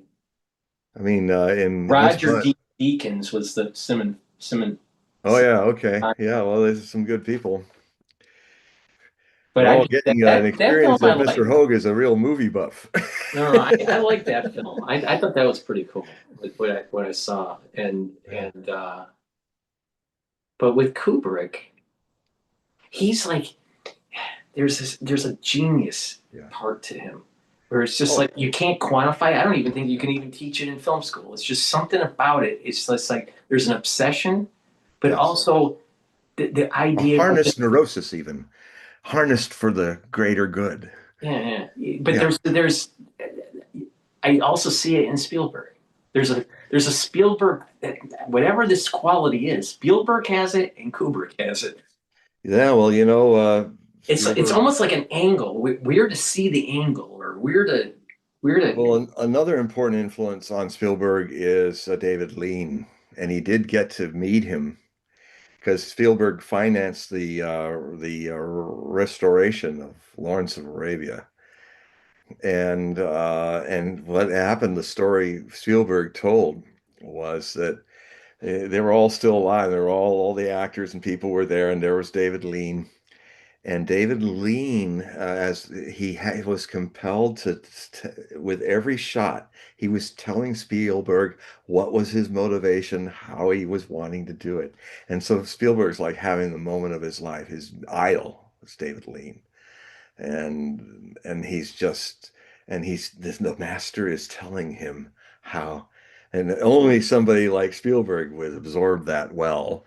Um, you know, I have problems sometimes with Spielberg because he's such a sentimentalist and he's not too subtle about it. But I really admired when after he when he was about to do Schindler's List, he made a list, or it could have been after Schindler's List, and it might have been when he did his breakout film, which is Private Ryan. Um, he listed in the list every single thing that I don't like about his movies. So I thought, well, that's admirable. He knows his weaknesses. He knows his stuff. Or it's like what he did with War of the Worlds, which is also really good with Tom Cruise. Mhm. And what Yeah. he wanted to do is, I don't want to repeat anything that has been done in any of the other War of the Worlds movies or any other invasions of Earth movies. So he made a point not to have a single cliche of anything else. That's why he came up with that wonderful idea of when the ray gun hits the human, it doesn't destroy the clothing. It literally takes the water of the body inside and turns it poof into ash. And those visions of falling clothing. So it's kind of a metaphor to all the naked people of the Holocaust in this new Martian Holocaust hitting everybody. Mm. And then you just see all these clothes just slowly falling out of the sky. That's brilliant. Or the way he had the little girl Fanning, Dakota Fanning, she's trying to find a place to pee, and it's a nice little brook, and then there's this one body, and there's another body, and then it's nothing but bodies going by, and she turns around, sees it, and runs back to her father. I mean, Mm. that's yeah, he's great. He's great, and but it was Lawrence of Arabia that was his beginning into his journey into film. It was just like for me, it was Wagner's Ring. I mean, I consider there's two lists that I have for certain people that are masters of their art. Um, and Kubrick's one where I say, well, who do you think's the greatest directors or one of the greatest? Well, I put everybody else in this list, and here's Stanley Kubrick. Somebody's just kind of stands alone. I put all these composers that I love, but here's Richard Wagner. And it's just because of I mean, he's a super genius. Barry Lyndon is amazing film. He literally brought back the 18th century. He literally made a movie where people behaved exactly and thought and lived. You felt you were taken back into the 1700s, mid 1700s during the Seven Years' War. Um, And Full Metal Jacket, I also love. It's like two movies, and it's odd because they had to film the war stuff first, so that they could shave their heads and do all the stuff with Oh, I didn't F. know that. Murphy I being didn't the know drill that. instructor. Oh, wow, I didn't know that. That Yeah, makes they sense. had to. I just figured it was just in sequence, but no, that totally makes sense now. Well, maybe I'm wrong, but if I'm wrong, the sequence for the actors to recalibrate back to maybe they did the veterans first. Now they had to be the grunts. Now they had to be the guys learning. Give me your war cry. Ah, that's not a war cry. This is F. Lee Ermey. That was a great A movie. fantastic movie, and the way Kubrick has a sensitivity to music in all of his movies, like the he has. I think it's rare. He has a musicality. He's like an orchestra master in some ways in his movies. I mean, 2001: Space Odyssey was one of my major transformational moments. I would have not had the life I had if I had not watched that and then watched Sergei Bondarchuk's Vladimir, the 7-hour Russian film of War and Peace. These two changed my life. And my mother and father and my brother, they all came to the Grauman's Chinese Theater, and it was like 20, $10 a seat, which then would be like $30 a seat. And in 68, 67 or 68, somewhere around there. And so I watched the movie, and of course the opening everybody loved with it. And suddenly you're seeing a conjunction of planets, the sun, the earth, and the moon, all in alignment. And it does da, da, da, dee, da, da, da, da, dee, da, and then it goes fade out. And my mother turned to me and said, "Oh boy, this is great." She rarely did that. And then the rest of the movie, they were gassed and shocked and lost. And I was like, what is this? I don't understand it, but I want to understand it. There's something here. And so they're getting in the station wagon. We're going back to Palos Verdes. And they're, oh, well, that was a waste of money. And oh, I hated it. And I was saying, no, no, what about you? I want to, it was trying to say something and I got to find out. So then I read the novelization by Arthur C. Clarke. And then as I do with my research, I obsess and go deep into stuff. And it got me into my mystical world, that movie. And then War and Peace was actually, I remembered a past life, which was very significant 3 lives ago through it. It was like a spiritual change. And I also learned how that sometimes when you lose your religious dogmas and your churches and all, and you become an atheist society, you just might actually capture Tolstoy's Christian mysticism in a movie far better than if you were religious. It's something I've learned a long time now that if you are the people that I think are closer to the truth of things are atheists who are not dogmatic, who are questioning the existence. They have decided not to have a comfort of an imaginary friend for adults, God. They're not wanting to personify things, they're really looking deep at it. And there's a scene when Andre dies, his famous scene of his dream before he dies from his wounds and from Borodino, and he's with Natasha, and his son is coming, and Marina, his sister's coming, and he's propped up in this bed, and so Natasha's next to him, looking out the window, and then he starts to have a dream, and in the dream, the room becomes more zen-like. It's like clay walls, and then he suddenly gets up, sits up in the bed, and he's in his white dancing the officer uniform that he danced with Natasha in the famous ballroom sequence. And there's a like ooh, with these high strings going like a distant lonely wind. And then he looks, and there's a door, and it's much farther away.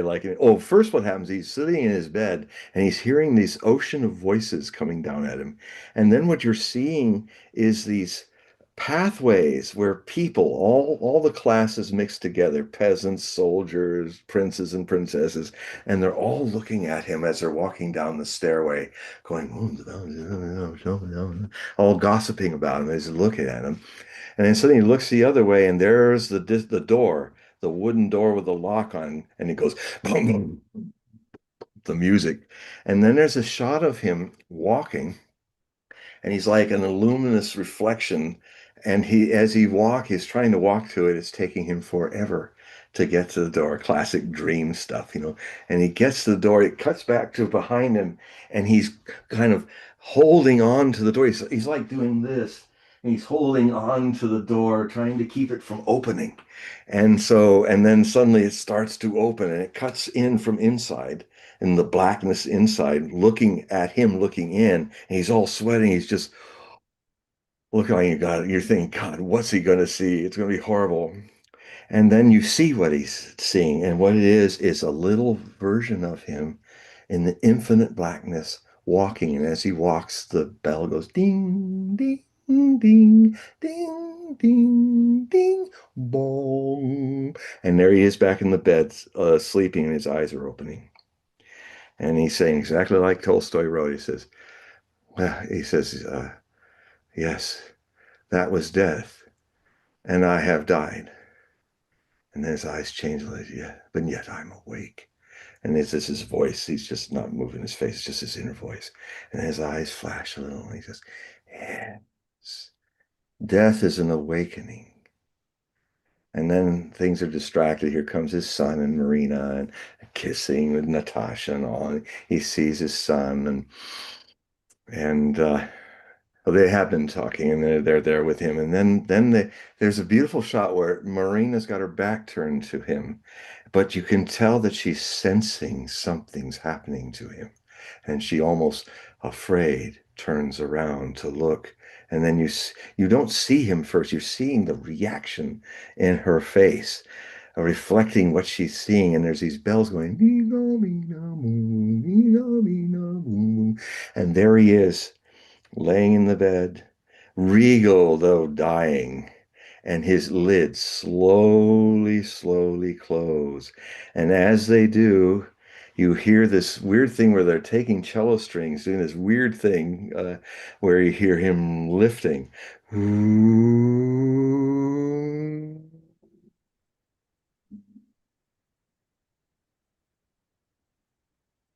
Silence.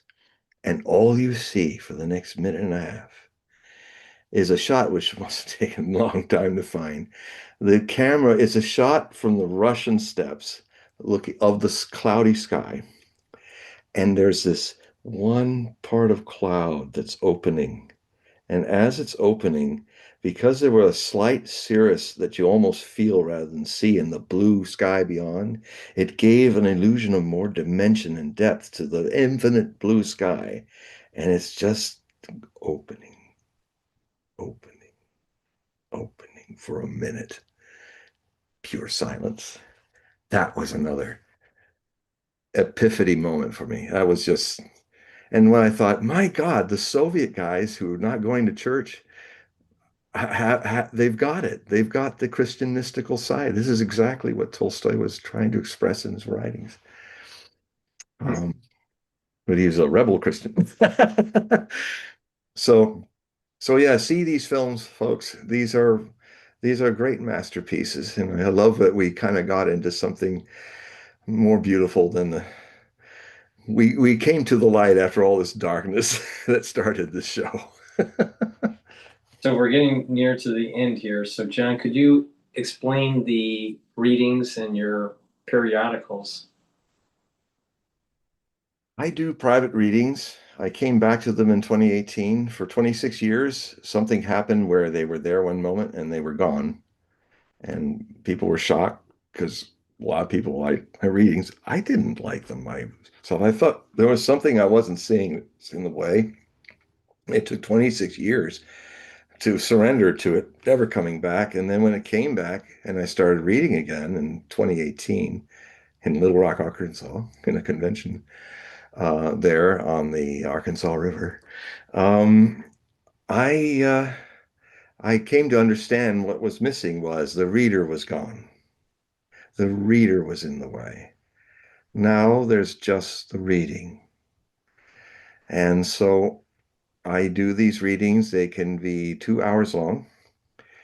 They can have a little astrology at the beginning of it to just give you an introduction, although it's not needed. The main course of the reading is the tarot readings, because I do this kind of tarot reading where I'll start a Celtic cross, and then if I get the message to stop at one of the places in that Celtic cross, I pull that card out and I start another Celtic cross, which does in cards a digging deeper and deeper until there's a moment where we're in this together, you the being read and me the person being the conduit for it. We're discovering this together, and suddenly the cards start doing amazing things where now it feels like we've come to the issue, the real issue.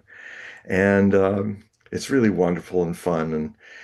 And so what you can do is you can go down and see the Hogue readings, little caption that's down there next to my link to being a subscriber to the Hogue Prophecy Reports. And in there you'll see there's a little mail to Hogue Prophecy, Hogue Bulletin at HogueProphecy.com. And if you click on that and just put reading, Hogue reading in it, I will be able to see that in the hundreds of emails that I get every day and not miss it. And then I'll immediately email you back with the times and further instructions on how to pay for it on PayPal through my website. And and set up a reading. So it's, you know, um, I try with everything, if I'm getting paid, I want to give a gift so that your gift and my gift as a circle of giftness. You help me sustain this work, and then I help you with your issues if I can, and at least give you some ideas and even some meditation techniques that I sometimes give to people. Like at the end, sometimes with some people, I will say, I have this email that I've set up that gives you um, links and information to all the meditations of Osho that I've been using since 1980. And they've been very helpful to me. And I never promote something that I don't know intimately. It has to be my own experience, because that is the right way. And so that's what's happening with that. The other thing that's happening is I am I am currently I'm kind of in a financial challenge right now because my van, which I've had, 1987 van, has needed finally a major resurrection from being so old, and it's cost me over $3,000 right at the time when I've got to pay for my server fee, which is 2,300 on top of that, which, long story short, it could make me very much hand to mouth for a while. And so, because of the things that I need to do to upgrade the HogueProphecy.com so that it's eyeball friendly to everybody who has cell phones, it seems like an easy job. It is a massive website that I've been putting all of my articles in since the year 2000. So it's got a few thousand articles in the archive segment, and then the new ones I do. So I need some funds. I'm kind of in need of help to get these things going. And so since Friday, I have started a on my Prophecy Bulletin free group and my Hogue Prophecy reports subscribers. I've been asking my subscribers to, if they could at this time, in advance of their deadline to resubscribe, just pay again for another year. And then I'll add those 12 months to your subscription renewal date, and so and just into another year. I've done that before with a few people last year, and it's worked really well. So, and so yeah, this is how I make my living.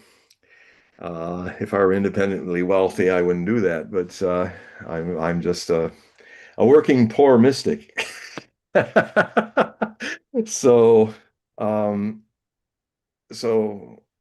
yeah, so you will see the links to for $60 for if you want to have a one donation per annum and have 12 months. And then the other is the automatic payment option where you can get it you can get up, it's just a small payment like $5 or more each month, and it just keeps going until you want to quit it. And then I will just be sending you the Hogue Prophecy reports, which usually come kind of at the beginning and the end of months.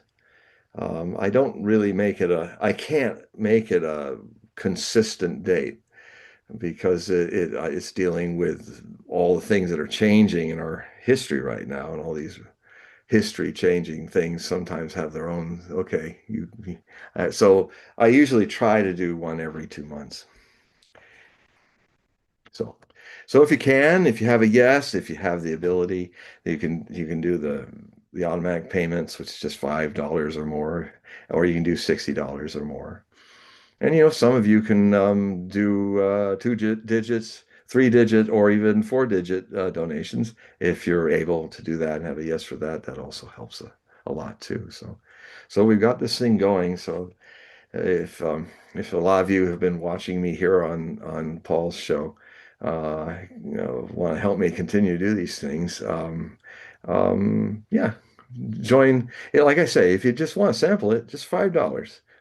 You know, $5 is fine. If a lot of people send $5 really works. I know I like it because it's not causing too much of a burden on you. But the key is there's got to be a volume of people doing, not waiting for somebody else to give $5, but you, only you, to make it. And then if you do that, you put Paul in the memo line. Uh, and we will hope Paul doesn't mind that. Are you okay with that, Paul? That's fine. That's fine. Yeah, yeah. Sorry, I didn't ask you. And then I'll know that's guys from the show, guys and gals from the show, and then I will $5. I'll give the whole 8 articles, 30,000 words, fully illustrated, of my most recent Hogue Prophecy report. And I would say it's probably the most important one I've ever done. People have been reading and have been saying it's one of my best. So, okay, that's it. So, thank you, everybody. Thanks for So listening to us and just to watching. remind the audience, the links in the description of this video and all the videos I do with John will take you to his website. So just click that link and sign up for the periodicals and the readings. And John, it was Joanne that I believe she resent the email. So Yes, I saw Joanne. I saw it on the top of my computer screen, so it did get through. So I'll be looking at it. all right. So everybody, thank you for joining and asking the questions and listening. And please share the links so we can grow the channel, and make sure that you hit the thumbs up button. And we'll do another show in about 2 weeks. Yep, So it'll be a whole different world, just like this one. yeah. So John, you need to say goodbye to everybody. Goodbye to everybody. All right. Thank you. Thank you for listening. Bye bye, everybody.